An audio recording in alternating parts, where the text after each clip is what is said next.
아브라함과 또 사라를 찾아온 여호와와 천사들의 일행을, 그죠? 그 에피소드를 같이 함께 봤습니다. 이 18장 우리가 이 전반부의 내용이었죠. 그래서 다시금 더 세밀하게 내년 이맘때에, 그죠? 1년 후에 다시 올 것이고, 그때 이제 그 아기를 낳을 거라고, 그죠? 사라한테 듣고 사라가 비웃으니까 웃었다. 아니다, 네가 웃었다. 그죠? 그 사건들이 있었죠. 그렇게 아브라함을 찾아왔던 그 여호와의 일행들이 이제 쉼을 마치고 일어나서 소돔으로 향하여 가요. 여기에서 이 사람들 이제 아나쉼이라고 말하지만 17절에는 그중 한 분을 이제 여호와라고 일컫죠. 그러니까 우리가 그렇게 아는 거예요. 여호와 하나님, 구원자 하나님으로. 특별히 우리가 저번에 얘기했던 것처럼 이제 구약에서 사람처럼 현현하신 하나님은 이제 신약에 오실 그 예수 그리스도로 보통 그렇게 신학자들은 생각을 하고 있고, 그리고 그게 더 자연스럽죠. 그래서 그럼에도 불구하고 이 예수 그리스도께서 성자 하나님을 향하여 여호와라고 호칭하는 것은 전혀 부자연스러운 일이 아닙니다. 그죠? 창조도 그렇고 구원도 그렇고 여호와는 구원이시다. 구원하시는 하나님으로서 성자 예수님께서 분명히 그 질서를 따라 맡으신 일들이 있기 때문에, 그래서 아브라함 한 사람의 구원뿐만이 아니라 아브라함을 통한 하나님의 그 구원의 약속과 언약과 계시를 이루시기 위해 그 계시의 주체가 되시는 그 예수님께서, 지금 여기에서는 성자 하나님께서 직접 천사들을 대동하시고 오시는 거죠. 그래서 22절에서도 그 사람들이라고 부르지만 바로 같은 절에서도 그 한 분을 여호와라고 불러요. 여기가 마므레라고 그랬잖아요. 마므레 상소리가 나무 있는 곳이라고 그랬죠. 그래서 유대 지역에서 이곳이 가장 높아요. 여기가. 그래서 바다 해수면 기준으로 해발 1000m가 넘는 지역에 있습니다. 한 1005m가 넘는 지역이라고 하는데, 그런데 이제 그 심판을 위해서 천사들이 먼저 이제 조사하러 이제 가잖아요. 거기 그 소돔과 고모라는 사해 바로 밑에 쪽에 있는 지역이에요. 그러니까 해발 약 마이너스 400m. 그러니까 바다보다 해수면이 한참 낮은 거죠. 그러니까 이게 무슨 말이에요? 이제 아브라함이 지금 그 거처를 삼은 그 마므레 상수리 나무 있는 그 지역에서는 날씨가 좋으면 소돔과 고모라가 눈에 보이는 거예요. 그죠? 그래서 그곳이 목적지임을 밝히면서 그 손님들이 나가는 와중에 아브라함도 이제 배웅하러 함께 나갔을 거 아니에요. 그런데 17절에서 여호와 하나님께서 당신을 이렇게 드러내시죠. 나는 여호와라고 드러내십니다. 그러면서 여호와께서 독백을 하시는 것 같은 그런 장면이 나와요. 내가 하려는 것을, 물론 이 소돔과 고모라를 심판하시기 위해 먼저 이제 조사하시겠다 하신 이런 부분들을 아브라함에게 숨기겠느냐라고 말씀하십니다. 그래서 하나님은 하나님의 그 뜻을 아브라함에게 알려주려고 하시는 거죠. 어떤 계획을 가지고 있는지. 그러니까 이전에 노아에게 세상을 멸할 계획을 알려주셨어요. 그 장면들 기억하죠? 그런데 이번에는 소돔과 고모라를 멸망시킬 하나님의 계획을 아브라함에게 알려주려고 하시는 거예요. 그래서 18절, 19절에 여호와 하나님께서 아브라함에게 그것을 알려주는 그 이유를 설명을 하십니다. 사실 하나님께서 하나님이 행하실 일을 그 일개 사람에게, 그렇죠? 그 일개 사람, 특별히 뭐 그 사람이 예를 들어 뭐 이집트의 그 거대한 문명을 이룬 제국의 왕이라고 할지라도, 바로라고 할지라도 하나님이 그에게 하나님의 계획을 일일이 다 알려주실 필요가 전혀 없죠. 그죠? 뭐 급이 다르니까 어디 그걸 비교를 하겠어요. 그럼에도 불구하고 뭐 아무것도 아닌 아브라함에게 하나님의 그 계획을 알려주시는 이유를 지금 말씀을 하십니다. 18절, 19절 읽겠습니다. 시작.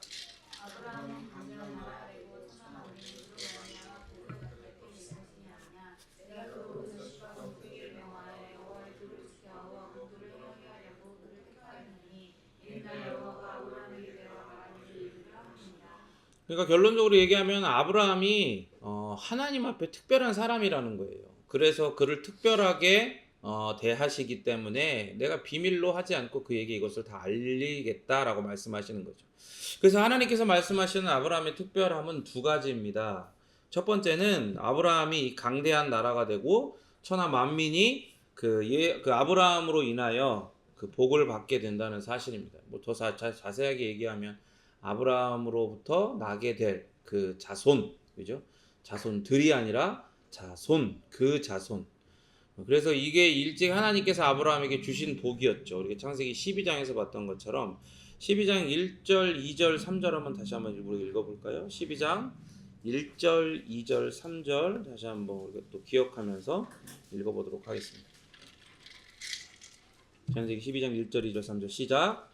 여호와께서 아브라함에게 이르시되 너는 너의 고향과 친척과 아버지의 집을 떠나 내가 네게 보여줄 땅으로 가라. 내가 너로 큰 민족을 이루고 내게 복을 주어 내 이름을 창대하게 하리니 너는 복이 될지라. 너를 축복하는 자에게는 내가 복을 내리고 너를 저주하는 자에게는 내가 저주하리니 땅의 모든 족속이 너로 말미암아 복을 얻을 것이라 하시니라. 아멘. 창세기 12장 2절에 하나님은 아브라함에게 나타나셔서 그죠? 그 명령을 하시죠. 근데 그냥 명령만 하시는 게 아니라 복을 약속을 하세요. 복을 주시는 거예요. 언약을 맺으시는 거죠. 그러면서 큰 민족, 그래서 이제 이 히브리어로는 가돌이라고 크다, 그죠? 그 큰 민족을 이루겠다 하겠다고 하셨는데 이 같은 절에 큰 가돌 그리고 이제 오늘 본문에서는 큰 민족이라고 하지 않고 큰 민족일 뿐더러 어떤 민족이에요? 강한 민족, 그죠? 그래서 여기는 아춤이라고 해요. 히브리어로 가돌, 아춤, 크고 강한 민족 혹은 나라가 되게 하시겠다고 말씀을 하십니다. 그러면 여러분 생각해 보세요. 12장에서 하나님께서 가돌이라고 그랬잖아요. 큰 민족을 이루겠다. 그리고 여기에서는 가돌뿐만이 아니라 아춤, 강한 민족, 크고 강한 민족을 이루게 하겠다. 이게 마치 복이 더 확대된 것처럼 보이잖아요. 그죠? 그래서 이게 언약 혹은 계시의 특징으로 보여요. 그러니까 이 하나님이 주신 언약과 계시는요. 하나님께서 영혼 가운데 작정하신 계획이 있는 거잖아요. 우리가 잘 아는 것처럼 하나님이 이렇게 딱 만들어 놓고 사람들을 또 이렇게 불러보고 뭐 아브라함을 부르고 누굴 부르고 이렇게 불러보고 하다 보니까 좀 잘하는데 그럼 복을 더 줘볼까? 이런 느낌이 아니라 하나님은 영혼 가운데 모든 것을 하나님의 그 신적인 지혜로 다 알고 계시죠. 왜냐하면 전지하시기 때문에. 그래서 그 전지하신 하나님이 그 전능하심으로 영혼 가운데서 작정하신 계획이 하나님이 창조하신 이 시간 세계, 이 물질 세계에서 드러날 때 항상 이렇게 그 언약과 계시는요 점점 더 발전되고 확대되는 것처럼 보여요. 그러니까 사실 이 아브라함에게 창세기 12장에 갑자기 나타나셔서 그를 부르시며 그에게 가돌한 큰 민족을 이루겠다고 약속을 주시는 것도 사실은 어디에서부터 시작된 거예요?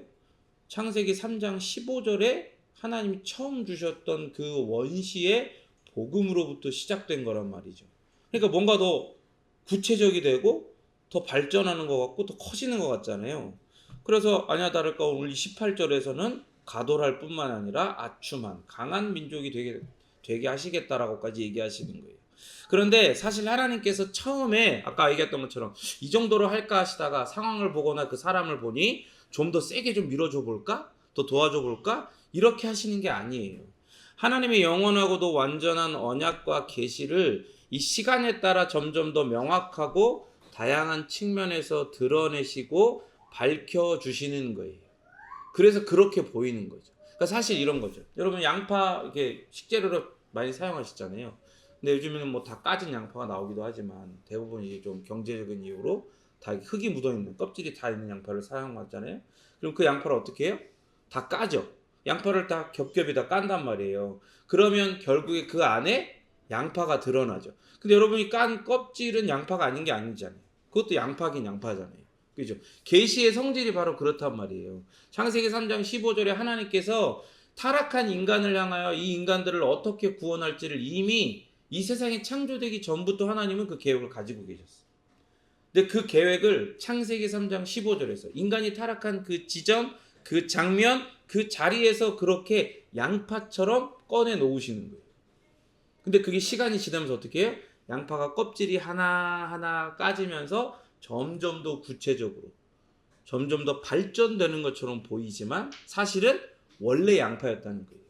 원래 그게 계획이었다는 거예요. 하나님의. 이해가 되시죠?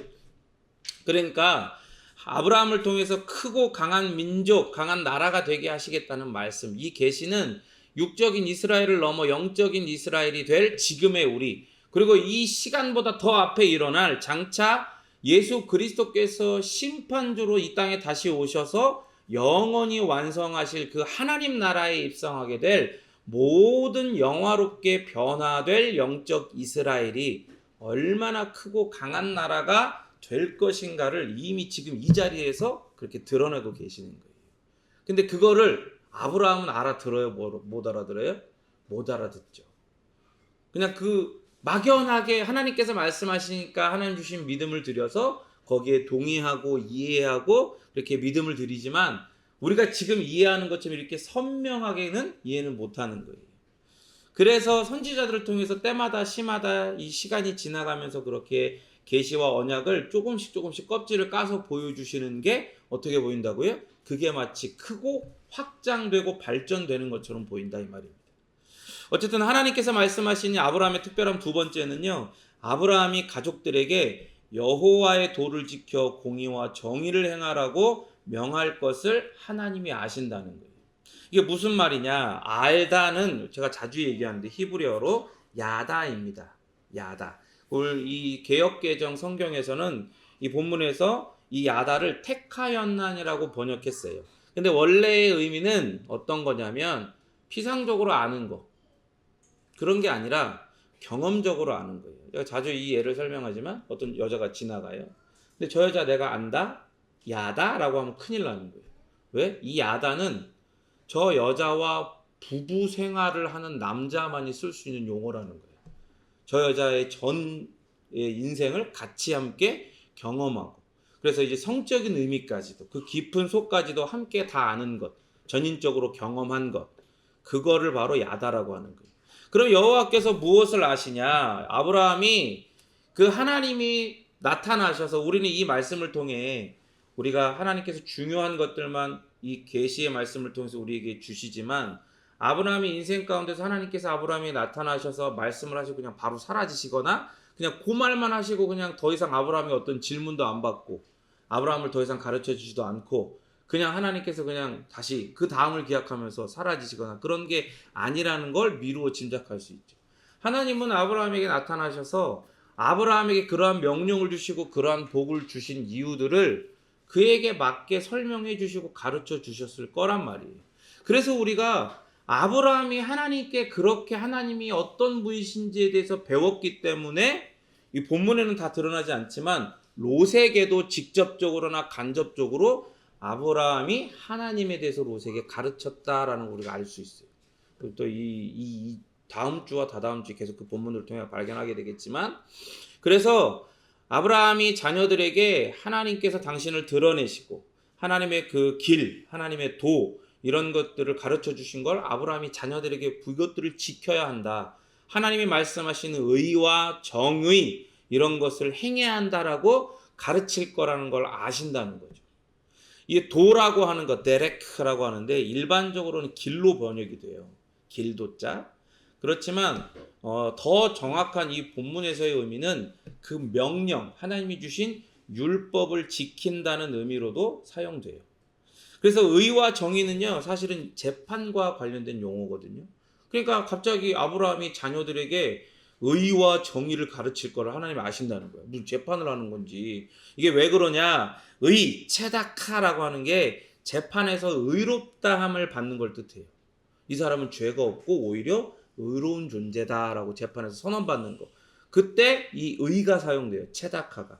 그리고 또 다른 성경 번역에서는 공도, 또 여기 개역개정에서는 정의라고 번역된 이 미시파트라고 하는 건 재판을 공정하게 행하는 걸 얘기해요. 그러니까 우리가 이렇게 얘기하잖아요. 만약에 죄가 없는 사람이 그 재판에서 말도 안 되는 유죄 판결을 받으면 우리는 보통 뭐라고 하죠?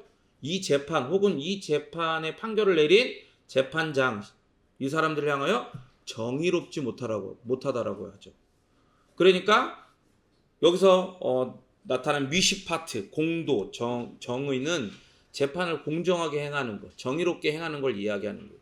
그러니까 하나님께서 판단하실 때 아브라함이 흠없고 정의롭게 사는 것, 그리고 그렇게 자녀들을 가르칠 것, 그것을 하나님께서 아신다는 거예요. 우리가 17장에서 봤던 것처럼 17장 1절에서 하나님은 아브라함에게 뭐라고 하셨어요? 너는 내 앞에서 행하여 완전하라라고 명령하셨죠. 그런데 본절에서는 자신뿐만이 아니라 아브라함 자기뿐만이 아니라 자녀들에게도 이것을 가르치기를 원하시는 거예요.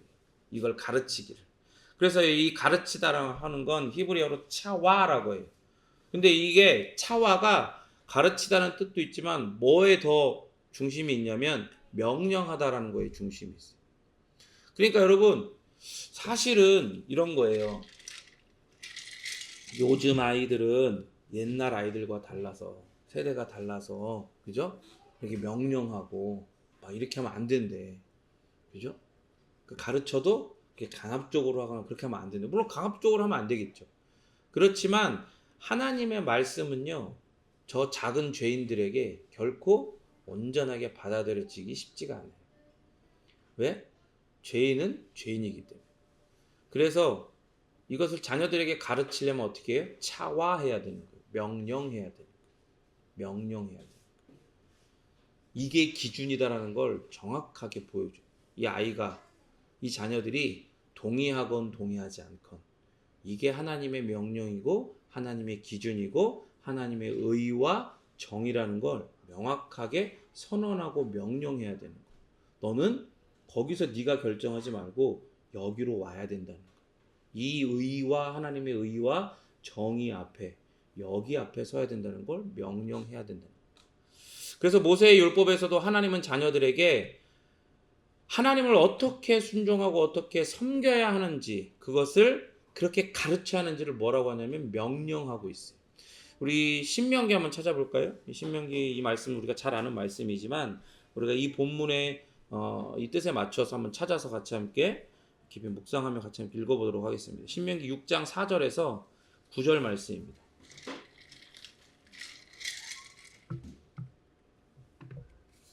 우리 자신에게 주시는 말씀인 동시에 또 우리를 통하여 자녀들을 어떻게 차화하라고 하시는 말씀인지를 우리가 깊이 새기며 같이 함께 우리가 말씀을 받도록 한 목소리를 읽겠습니다. 6장 4절부터 6장 9절입니다. 시작.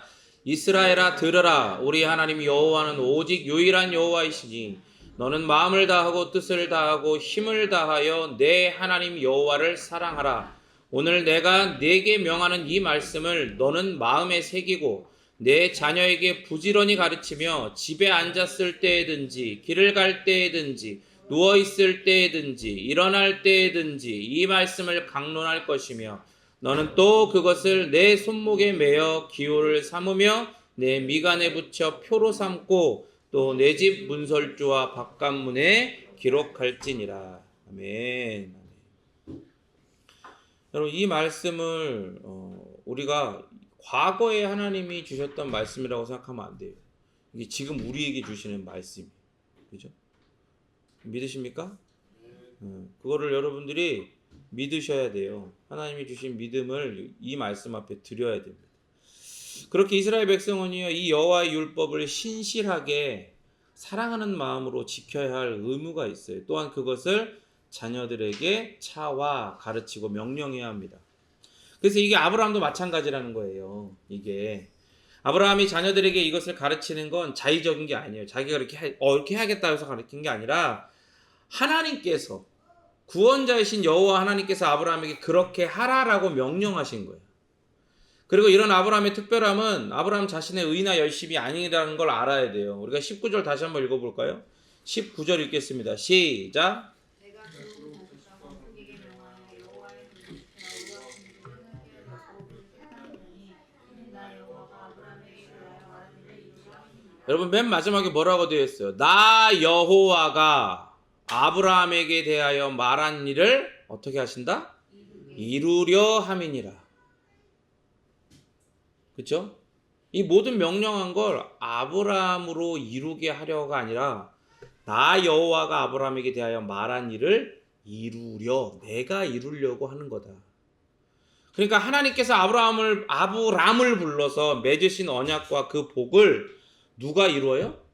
아브라함이 이뤄가지고 쟁취 그 복을 따낸 게 아니라 여호와 하나님 당신께서 그것을 이루시는 거예요. 그 언약을 이루신단 말이에요.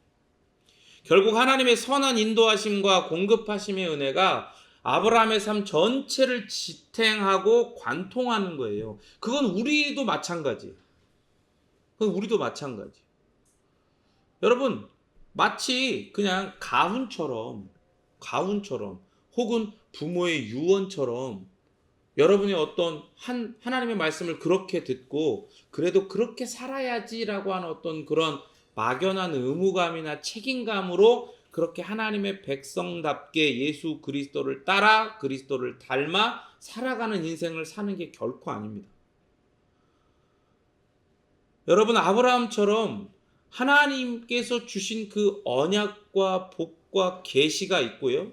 그리고 그 언약과 복과 계시를 하나님 당신께서 우리의 삶 가운데 이루시기 위해서 때마다 시마다 선하게 임의하시고 예배하신 그 복들로 그리고 필요한 것들로 우리에게 인도하시고 공급하시는 거예요. 그게 우리의 삶 전체를 지탱하고 관통하고 우리를 끌고 가는 겁니다. 우리가 거기에 믿음을 드려야 돼요. 그것을 찬송해야 되는 거예요. 그렇게 하나님께서 택하셨죠. 그렇게 하나님께서 부르셨어요. 그리고 약속하시고 공급하시고 이끌어 가십니다. 누구를요? 오늘 본문에서는 아브라함을, 그리고 지금 여기에서는 나를 그렇게 하신단 말이에요. 어떻게 해요? 나를 창세전에 택하셨고 하나님의 때 그 카이로스에 나를 부르셨고 약속을 주시며 그 약속에 합당한 삶을 살도록 그 약속의 정체성에 맞는 모든 은혜들, 모든 필요들을 다 공급하시고 그럼에도 불구하고 버팅기고 끌려가지 않으려고 하는 옛 습관, 옛 자아를 가진 우리를 이끌어 가시는 거예요. 왜요? 왜 그럴까요? 당신은 사랑받기 위해 태어난 사람이니까? 아니죠. 그게 아니에요. 그러니까 아브라함을 보니까 알잖아. 이제 또 20장에 가면 또 나와. 사랑받기 위해 태어난 존재가 아니야. 이미 은혜를 받고 하나님을 경험했음에도 또 범죄해. 또 넘어지고. 하나님을 사랑하지도 가장 가까운 이웃도 사랑하지 못해. 그런 우리가 뭐가 사랑스럽다고 하나님이 이런 은혜를 베푸세요? 우리를 왜 이끌어 가세요?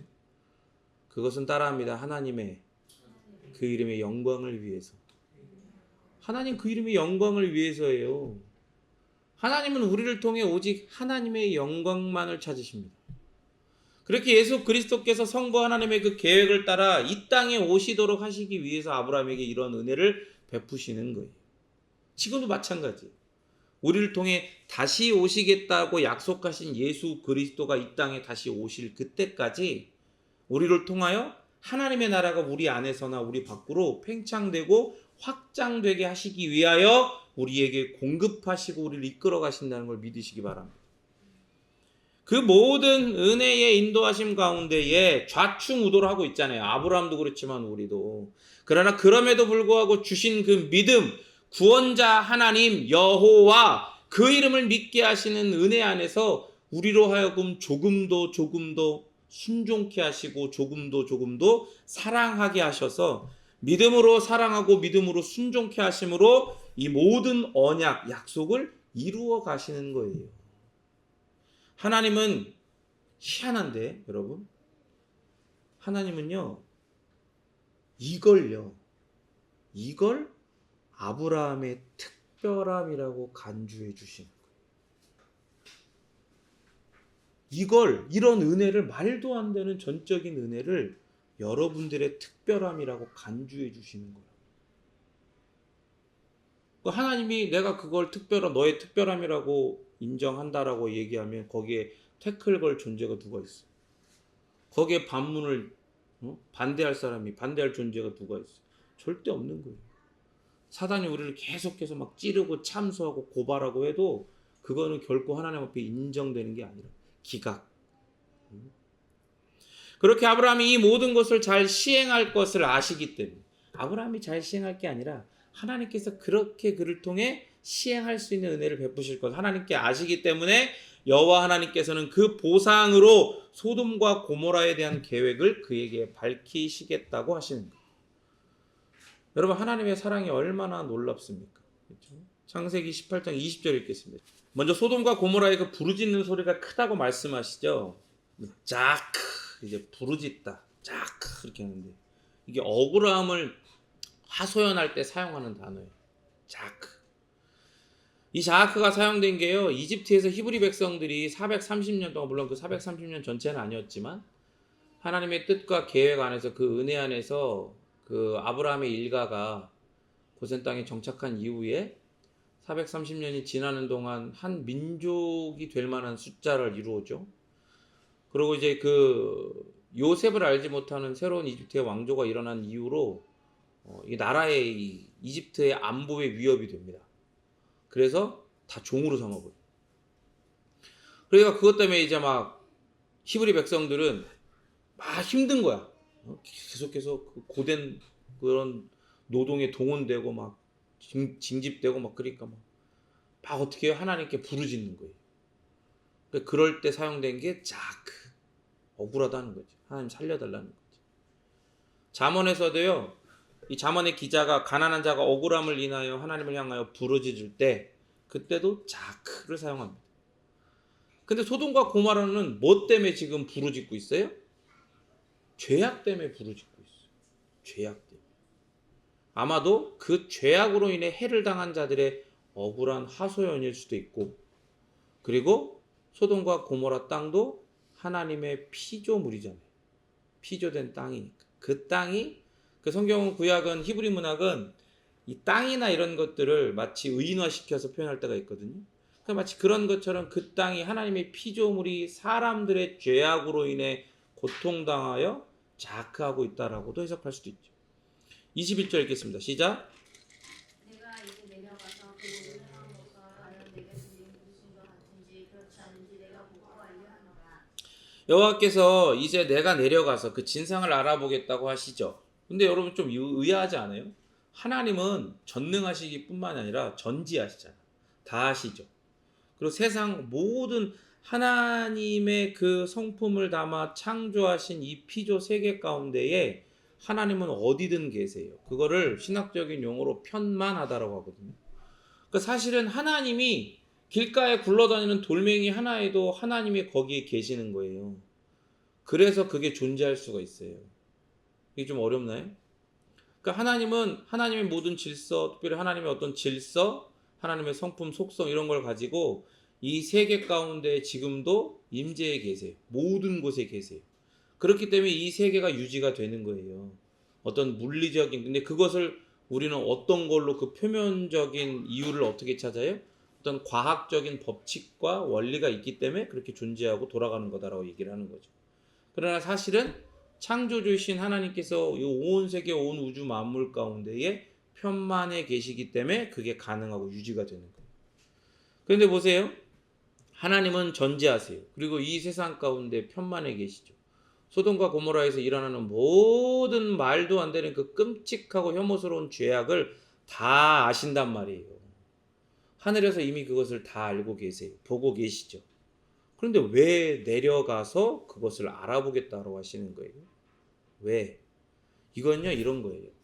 오늘날에도요 여러분 막 범죄자들 좀 사회에 큰 이슈가 되는 그런 뭐 연쇄살인마라든지 막 그런 큰 범죄를 저지른 사람들이 자기가 다 자백하고 뭐 증거도 다 나왔어.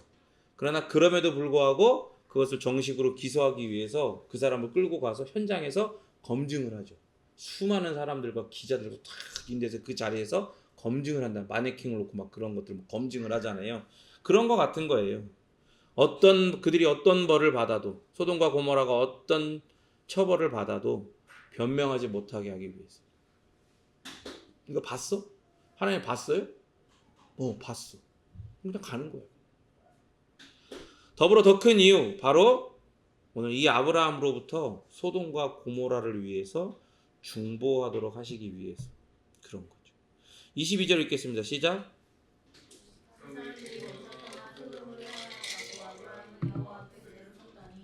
두 사람은 소돔을 향하여 천사들은 소돔을 향해서 먼저 떠나고 여호와께서만 홀로 아브라함과 대면하고 계시는 거예요. 아브라함은 여호와께 가까이 다가갑니다. 나가쉬라고 해요. 가까이 접근하다. 근데 여러분 요 단어가 어떤 모습을 연상시키냐면 마치 신하가 왕 앞으로 조심스럽게 나아가는 걸 연상시키는 단어예요. 그러면 여러분 보세요. 뭐 우리 시대 때 좀 뭐 사극을 보고 떠올리면 조금 이해가 덜할 수도 있겠지만 이 고대 시대 때에 왕 앞에 나갈 수 있는 존재는요. 왕이 허락한 자만 나갈 수 있어요. 그런데 신하가 왕이 허락하지 않았는데 그 앞에 나간다? 그건 목숨을 걸고 왕 앞에 서는 거예요. 그러니까 신하가 왕 앞으로 나간다. 목숨을 걸고 뭐 할 게 있으니까? 자기의 목숨을 걸어서라도 그 왕 앞에 간절히 청할 게 있기 때문에 이렇게 나가는 거예요. 그래서 나가쉬가 쓰이는 거예요. 그래서 아브라함이 여호와 앞에 자기의 모든 걸 걸고 나가서 이렇게 말씀을 드리는 거죠. 23, 24, 25 읽겠습니다. 시작.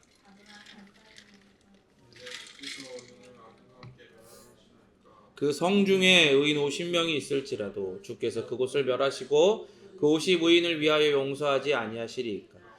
주께서 이같이 하사 의인을 악인과 함께 죽이심은 부당하오며 의인과 악인을 같이 하심도 부당하니이다. 세상을 심판하시는 이가 정의를 행하실 것이 아니니이까.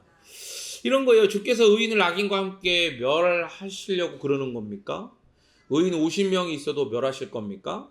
그 50명을 위해서 용서하시는 게 당연한 거 아닙니까? 의인을 악인과 함께 멸하는 그것은 부당합니다. 이렇게 심판하시는 건 정의로운 게 아니지 않습니까?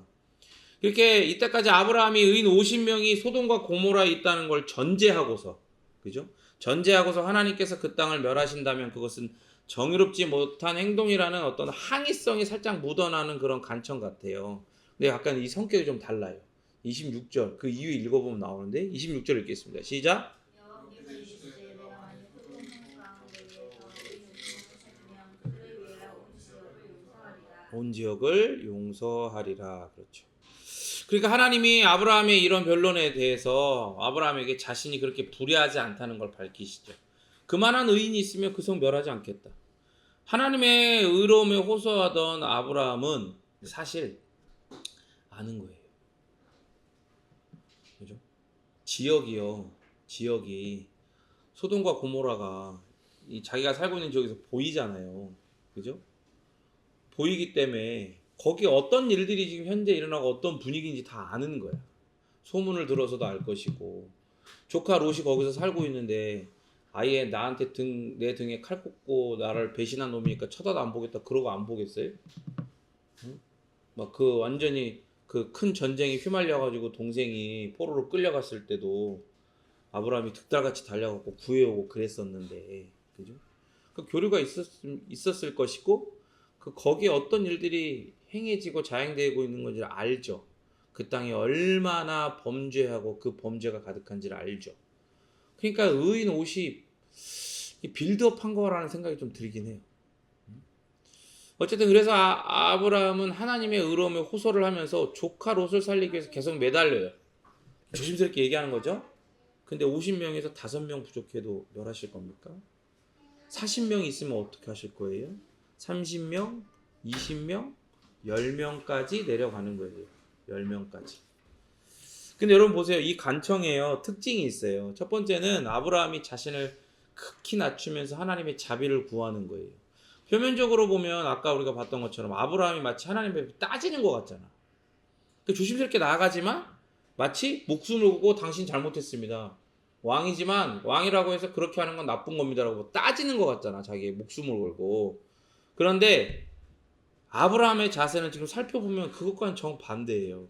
27절에 나타나는 아브라함의 말을 보면 알 수 있어요. 27절 읽어볼까요? 시작. 아브라함이 대답하여 이르되 나는 티끌이나 지와 같사오니 자는 죽지 아니하리까.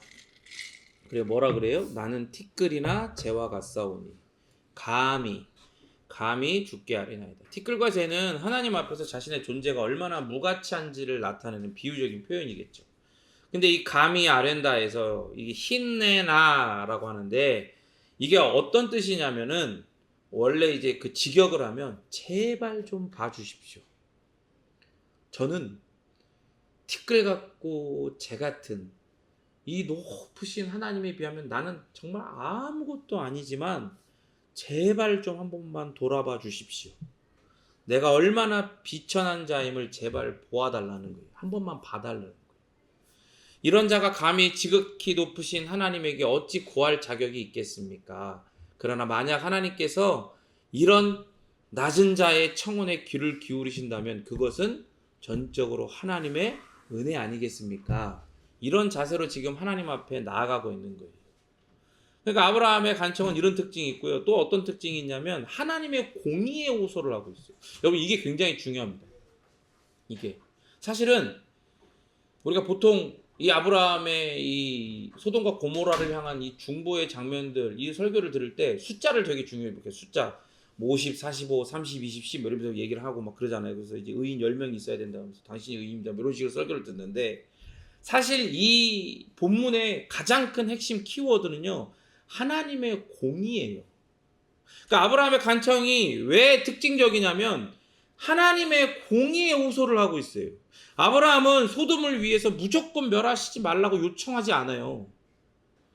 의인까지 죽이는 게 과연 하나님의 공의를 시행하는 것인지를 되묻고 있어요, 하나님께. 근데 만약 그렇게 한다, 그러면 그건 여호와 하나님의 공의에 금이 가는 거 아니겠습니까? 라는 걸 이야기하는 거예요. 그래서 이러한 아브라함의 간청에 대해서 여호와 하나님께서 대답을 하시잖아요. 그 의인 50명의 의인, 그들을 위하여 온 지역을 용서하겠다. 45명 찾으면 그렇게 멸하지 않겠다. 40명 찾으면 그러지 않겠다. 30명, 20명, 그리고 드디어 내가 10명으로 말미암아 멸하지 아니하리라까지 계속 쭉 이어지는 거예요. 하나님은 아브라함의 중보 요청을 한 번도 거절하지 않고 다 수용하고 있어요, 지금. 다. 여러분 생각해봐요. 아까 아브라함이 특별한 게 왜 특별하다고 그랬어요? 아브라함이 진짜 의로워서? 아브라함이 진짜 그렇게 신실하게 하나님 앞에 살아서? 아니라 그랬잖아요. 하나님이 모든 걸 공급하시고 이끌어 가시고 그 모든 게 다 관통하고 지탱하고 있는 거라 그랬잖아요. 그런데 그 앞에서 자기를 좀 낮추기는 하지만 하나님 앞에 50, 45, 40, 30, 20, 10 이렇게 딜을 걸고 있는 것처럼 보이면 이게 하나님 입장에서요. 야, 너 내가 이렇게 하고 다 내가 나의 뜻을 이루려고 너의 인생을 이렇게 이끌어가고 은혜를 베풀고 있는데 네가 좀 뭐 좀 되는 건가 보다? 되는 것처럼 생각하는 것 같다? 뭐 좀 잘못 생각하는 것 같은데? 이러면서 학! 이렇게 살 수 있잖아. 그죠? 학! 이렇게 할 수 있잖아요. 그런데 하나님은요 그렇게 안 해요. 그걸 다 수용해요. 그러면서 적은 수이지만 의인을 위해서 그 성을 멸하지 않겠다라고 말씀까지 하시죠. 여러분 아브라함의 청원과 마찬가지로 의인은 중보의 능력이 있어요. 한 의인은 100사람을 살릴 수도 있는 거죠. 그러나 안타깝게도 소돔과 고모라에는 결국 이 의인 10명이 없어서 멸망하는 거예요. 그러니까 여러분 생각해봐요. 아브라함은 그러면 왜 의인 10명에서 멈췄을까요? 왜? 왜 멈췄을까요? 아브라함은요 하나님의 그 공의의 속성을 아는 거야. 하나님이 얼마나 완전하신 분인지 그걸 아는 거야. 그러나 또 하나님의 긍휼히 여기심도 알죠. 그래서 그렇게 간청을 한 거예요. 여인 10명이 없다는 걸 아시면도. 근데 결론적으로 밝혀지잖아요. 여기에는 의인이 없나니 한 명도 없었어요. 사실은. 그죠? 어찌 보면 그들의 중심부 가운데의 중심적인 역할을 담당하고 있지만 사실은 롯은요 나중에 보면 알겠지만 그냥 흔히 하는 말로 핫발이에요. 그 소돔과 고모라의 어떤 성의 장로처럼 역할들을 감당하고 있는 것처럼 보여도요 그들에겐 결국 외지 사람이었던 거예요. 그러나 하나님은 그를 의롭다라고 여겨주시거든요. 왜? 아브라함을 통해 여호와 하나님을 아는 지식이 그에게 심겨졌기 때문에. 그러나 소돔과 고모라는 하나님을 아는 지식이 없어요. 그냥 자기 자신들의 소견대로 행한 죄인들일 뿐이에요. 그래서 그들의 죄악이 가득 찬 거예요. 그러니까 결국엔 아브라함도 그걸 아는 거야. 근데 롯을 살리기 위해서라도 그렇게 간청했던 거죠. 그게 어디까지? 10명까지였던 거예요.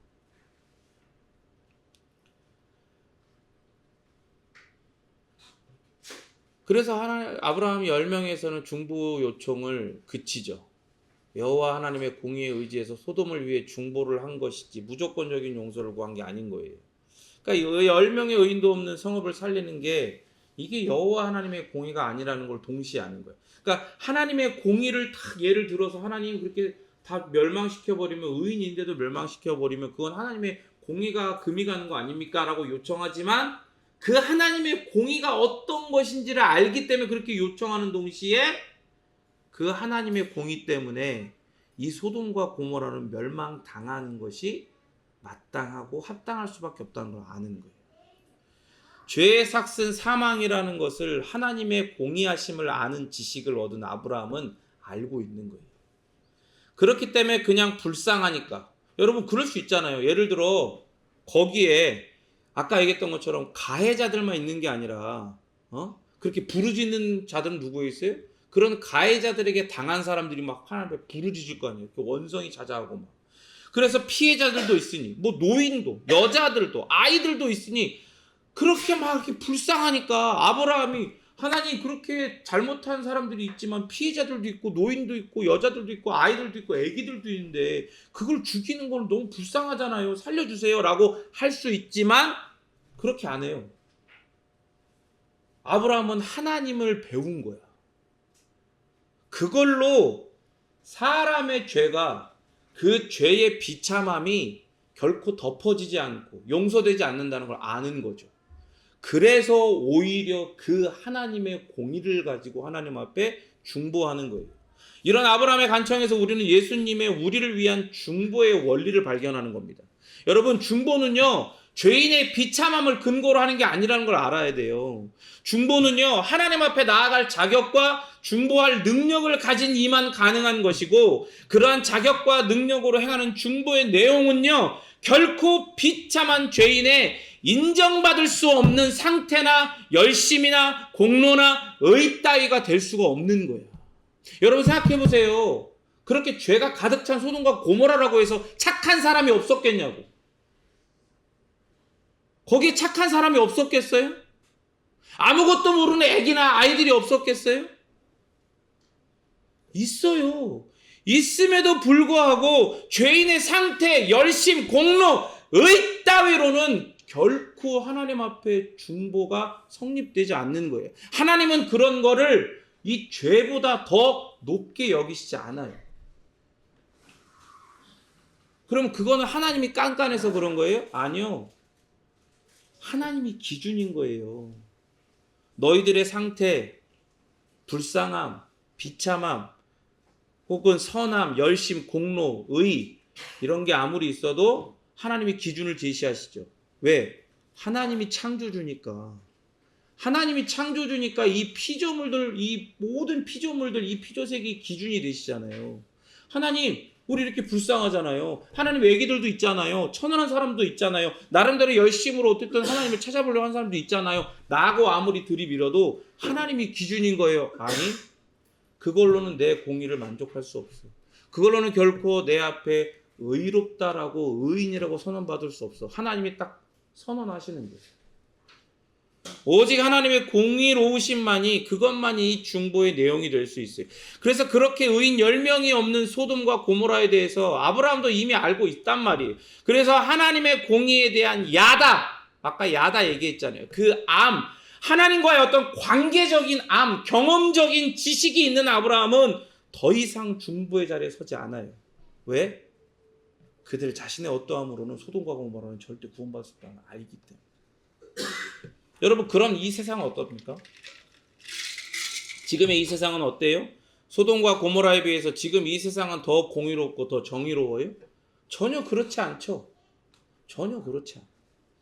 하지만 이런 세상을 향한 유일하고도 영원한 중보자이신 예수님의 중보는요, 포기되지 않아요.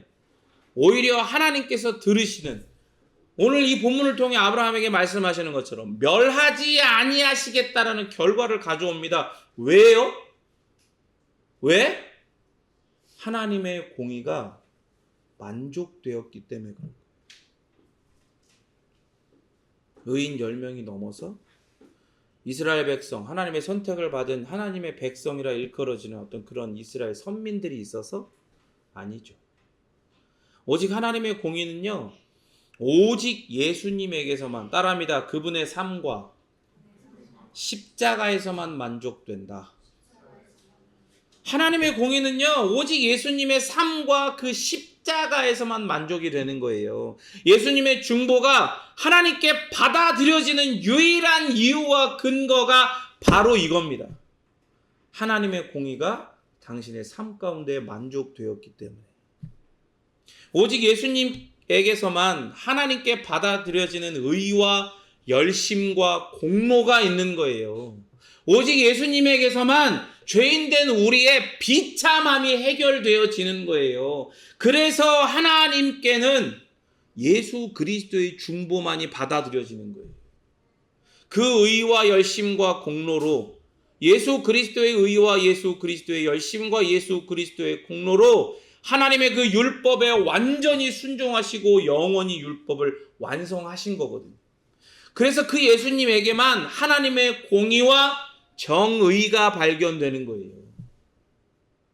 예수님에게서만, 우리에게서만.